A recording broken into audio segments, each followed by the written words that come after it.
What's up, everybody? Welcome back to My Twisted Life and TV. I am Poetry. You're here for another recap and review of Money Heist. This is season 5, episode 5. This is the last episode before the mid-season break. The season returns December 3rd. So I had time. I know I was late giving y'all this, but I had time because it don't come back on to December 3rd anyway. Now let me tell y'all. Money Heist. Casa de Papel. Y'all didn't have to do us like that. Y'all did not have to do. I know that I said Tokyo and Rio were the reasons that we are in the position that we are in right now. I blame Tokyo for her hot attitude for a lot of things, but you did not have to do her the way that y'all did her this doggone episode. I knew it was coming when she sat down there last episode and had a whole conversation with Nairobi. I knew it was coming. Y'all was wrong. I almost quit the group. I almost left the team. I sure did. I almost left the team because everything is going down. She was one of the first members of the team. One of the first. You know, I mean, I was already in the gang. I told you they recruited me back at the castle back in the day. But the team, the gang, yeah, she was the first recruit. Okay. Well, it's a rainy day. The sky's dark gray. The thunder's booming. The rain is falling, cascading all down around this man's face, and he's running, hot-tailing it out of a bank. We go back to the day that Tokyo lost the love of her life, Renee. He was shot dead in the middle of the street after robbing a bank. 2 security officers, they got killed on the scene by Tokyo, making her public enemy number 1. Okay, now Berlin is at the crib watching this all unfold on the news. He's intrigued. She is exactly what we need on the team. That's what he tells Sergio, the professor. You know what I'm saying? We got people's real names up in this joint right now here. We always knew the professor's real name. We learned that a while back. Anyway, the professor's like, nah, bro. She gonna draw attention to us. We don't need that type of attention, right? We don't need that. But Berlin is insistent. He begs to differ. She is exactly what we need. Think about it. 4 people ran out of that bank. 3 of them are dead. What does that say about the one who not? She is exactly what we need. It's simple mathematics right there, baby, okay? The police are all over her, though. The police are all over her. However, she manages to scale up into the ceiling. I don't know how the rain, it was all over her body, then dripped down on their heads. But she scaled up to the ceiling, dropped down behind them, and took the police hostage. Okay, she gangstered that like that. That's a survivor. Berlin tell you that's a survivor right there. But no, Professor like, but she dangerous. You know, you can't trust people that's dangerous like that. And Berlin say, yeah, but she ain't got nothing to lose. We need her. So the professor say, fine. I'm gonna give it 72 hours. If the police don't find her, I will. Okay. Her name is Selena Oliveira. This is the first time we've ever that I can recall heard Tokyo's real name. Anyway, back in the current day, Tokyo, remember we been held up by the army. They about to bust in on our butt. They trapped in one room. He had us surrounded and all the gunfire was going off, right?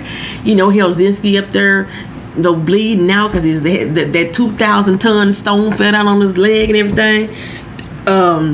Stockholm is freaking out and stuff because she keeps seeing Arturo everywhere. You know, he ain't even dead. She don't even know that he not dead. But you know, she thought she killed him. But she brought his ass back to life. But she keeps seeing his ghost walking around. Anyway, Tokyo is using all the grief that she's had built up over the years. And she said she can take that grief and take it to the army. She's not going down without a fight. She's not about to run. Okay, this girl done busted out the window to the kitchen with gunfire. She's just lighting things up, right? So she firing now, they firing, and now we firing, and it's all going to hell in a handbasket real quick. Because with all this shooting, the door is almost no more. Okay, so Nilla like, hey, we gotta do something about that door. So this is heavy ass countertop in this kitchen. Everything in this place is made out of 5,000 tons of stone. 5,000 tons of stone. Something. Okay, anyway, they gonna make a new door out of this countertop. And if Tokyo hadn't tossed the grenade out the doggone holes that had been made in the door, made them run away a little bit, they'd have never got that heavy bastard countertop up and lifted, okay? Somehow, they got it up there, and now it's snipers on the roof. Now, I know Tamayo told everybody to stand down, but somehow Sagasta still was able to call in the snipers, and now the snipers all up on the roof. All the outside forces were supposed to be not around the building anymore. Well, anyway, Bruce Willis, Gandia, he wants to bum rush them with grenades, or bum rush us with grenades, okay? Problem is that the countertop that we put up against the door, it's cast iron, baby. Cast iron. Not much gonna penetrate that. I never knew that. Now I know. I might have to give me a cast iron bathtub just in case something pop off, you know. Okay, anywho. Sagasta now was talking loud enough for them to hear the plans for Tokyo and hear what they were trying to do. They want to drill a hole through the pantry and go behind them, right? In the meantime, Palermo and them still trying to help Helsinki. Okay, Professor say, look, we need a distraction. Okay, so he want Tokyo to start playing mind games with Bruce Willis. It's obvious to him that he could be easily swayed because him and Sagasta not seeing eye to eye right now. So she got underneath that mug skin the same way he be doing to her. Called him a useless coward, too scared to go home and face his family and everything. You know, he too scared to tell them the truth. Let them know who he really is. He's a traitor who killed a defenseless woman, Nairobi. You know what I'm saying?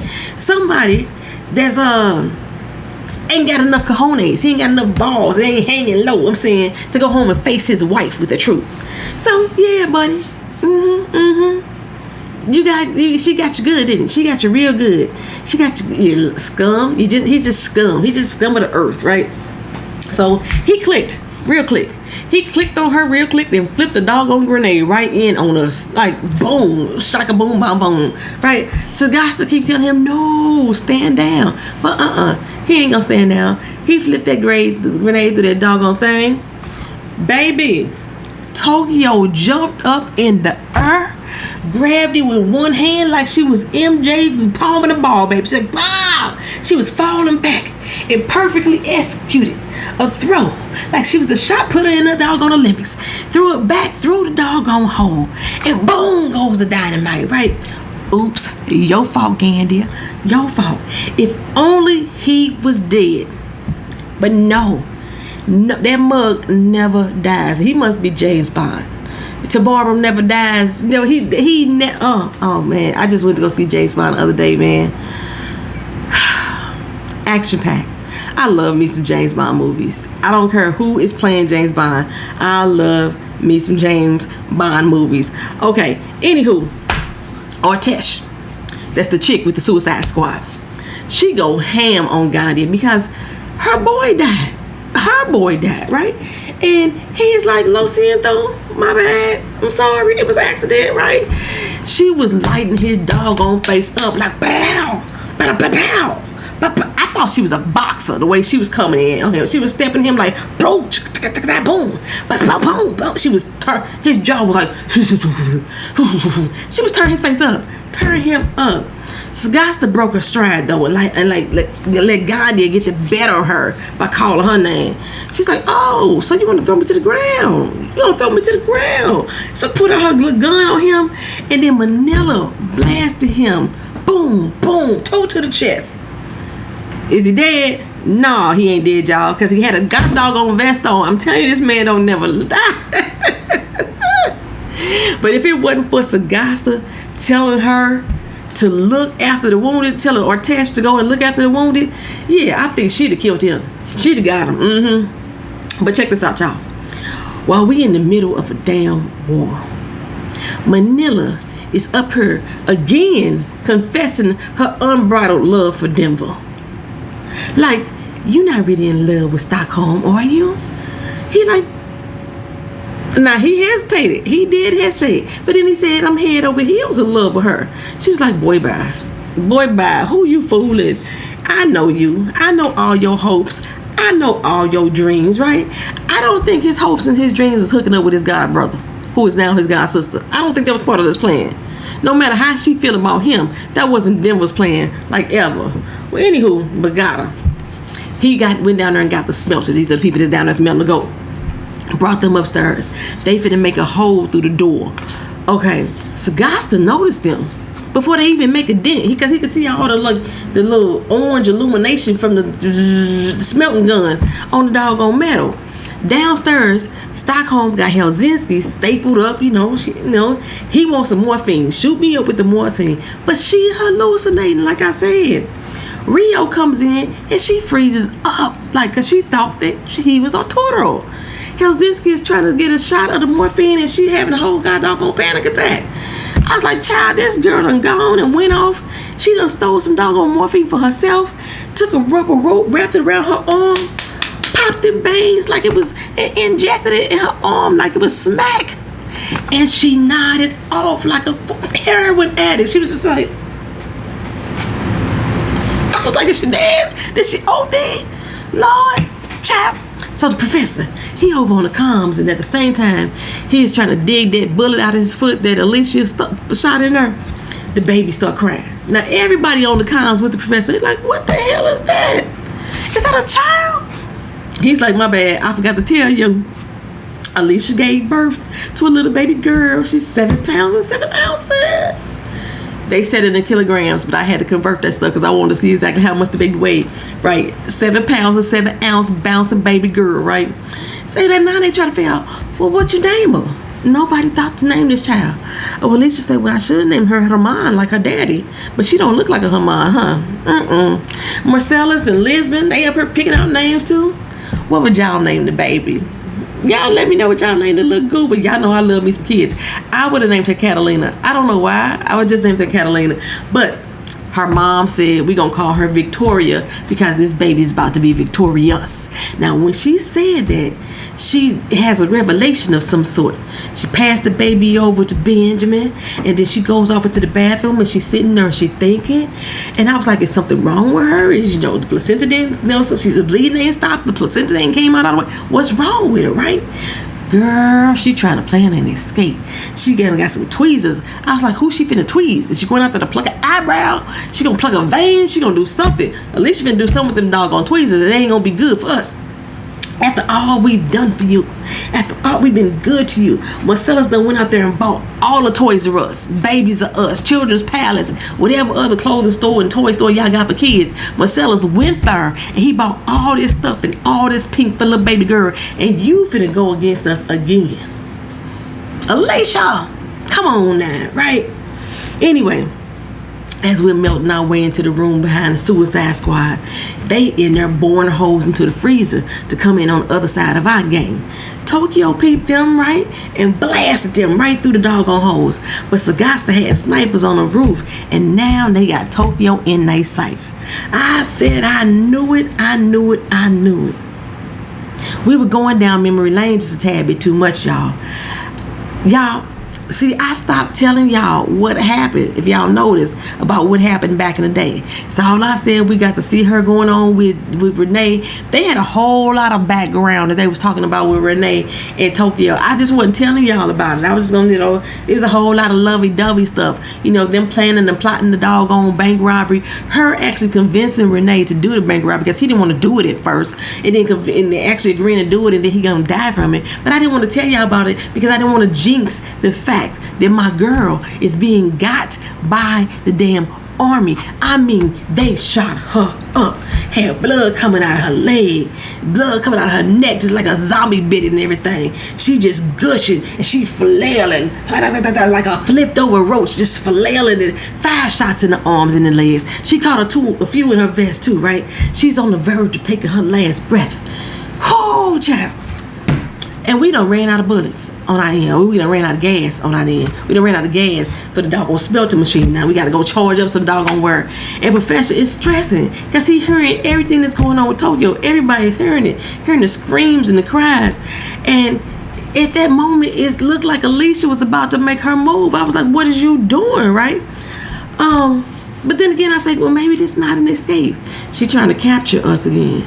She got to be victorious the same way that she just named her child Victoria. Anyway, Rio decided he was gonna drill through the ceiling underneath Tokyo so he could drop her through the floor. I told y'all this whole building is made of 15,000 tons of stone, so he got to drill through 37,000 tons of this crap, right? So Tokyo, she banging through the wall without knowing what's on the other side. Sagasta is about to come up there and set up some charges to blow down the door. Stockholm, high as a mug, baby, still dazed and confused though. She notices a hidden compartment in the wall.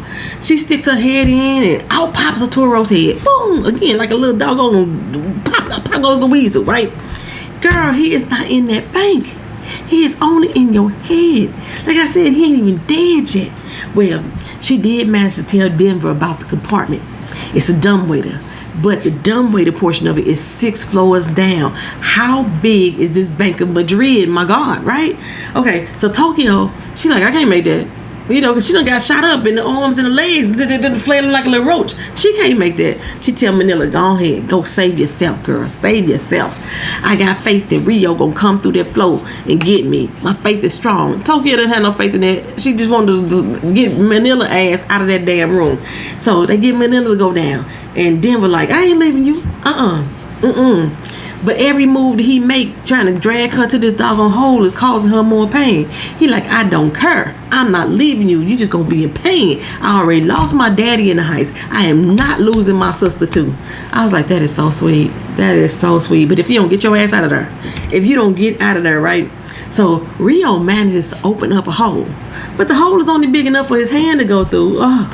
And here they go, wasting time, sharing a little loving moment again. You know, I was like, we ain't got no time for that drill, dude, drill, right? These folks trying to kill y'all. Well, they already got explosives in the wall. I was like, y'all both gonna die at this rate. You know, y'all both gonna die.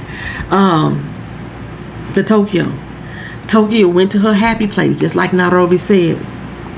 Bullets is flying at her, flying left and right. She is shaking. She trembling. She only got one good arm. She trying to pull the trigger with that hand. You know what I'm saying? I was like, y'all couldn't at least let her kill Gandhi first. Y'all couldn't at least let her kill Gandhi first. But at this moment, he get to live on. Baby, they lit my girl up some more. It was like watching Set It Off. You know, when Cleo in the end, that's exactly what I had to pause my dog on TV, y'all. I almost didn't finish the episode. Because if I didn't see it, then it didn't happen. That's how I was feeling. On top of that, Stockholm passed out again. I was like, Lord have mercy. This girl really shot herself with some dope. She just passed the fuck out on the floor, right? Then silence. Now y'all camera didn't freeze. It was just me pausing. I was just, I don't even think I blinked. I did good. Anywho, the Suicide Squad enters the room. Gandhi smiling from ear to ear. Tokyo still hanging on to her last breath. You know, Gandhi takes his old dirty, dusty boot and kicks her, turns her body to face him. And I'm just praying that she got a grenade tucked in on her with the pin already pulled out or something like that, that she could take him on the glory with her. And he up there smiling over her little trembling frame like he got the best of her. Then all of a sudden, Tokyo smiled. Mouth full of blood, teeth all bloody. She opens her hand. Not one, not two, not three, not four, but 5 grenade pins in her hand. She got the grenades still strapped to her chest. Gandhi tells everybody to get back. But boom, shakalong, bakshong, bak bak, baby. I was like, please let you go to.